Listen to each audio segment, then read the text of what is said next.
نواز league اور Peoples party کے درمیان جاری کشیدگی آخرکار کم ہونے لگی ہے، لیکن جھٹکا لگا ہے نواز لیگ کو اور فائدہ اٹھا گئی پیپلز پارٹی۔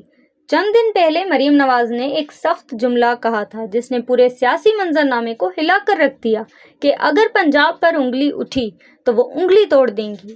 یہ بیان اتنا بھاری پڑا کہ پیپلز پارٹی نے سیدھا سینیٹ کا بائیکاٹ کر دیا۔ مطالبہ کیا گیا کہ مریم نواز معافی مانگے۔ لاہور میں قمر زمان قاہرہ نے پریس کانفرنس کرکے طنزیہ تیر چلایا کہ ہم بڑے پنجابی ہیں، مریم نواز کا خاندان کشمیری ہے۔ یہ سیدھا ذاتی حملہ تھا اور ساتھ ہی یہ پیغام بھی کہ جب بھی معاملہ بگڑتا ہے نواز لیگ کو چپ کرا دیا جاتا ہے۔ صورتحال بگڑتی گئی اور آخرکار اسلام آباد میں وزیر اعظم کی درخواست پر نواز لیگ اور پیپلز پارٹی کے رہنماؤں کی بیٹھک ہوئی۔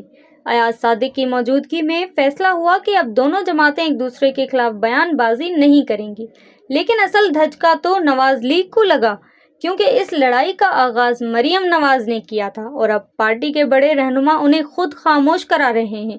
اس کا مطلب ہے پسپائی اور نواز لیگ کو اپنے موقف سے پیچھے ہٹنا پڑا۔ یاد رہے اس سے پہلے بھی مریم نواز نے پیر پگارا پر سخت موقف اپنایا تھا۔ مبصرین کے مطابق مستقبل کے وزیر اعظم کے امیدوار کے لیے یہ جارحانہ اور دھمکی آمیز انداز ناموزوں ہے۔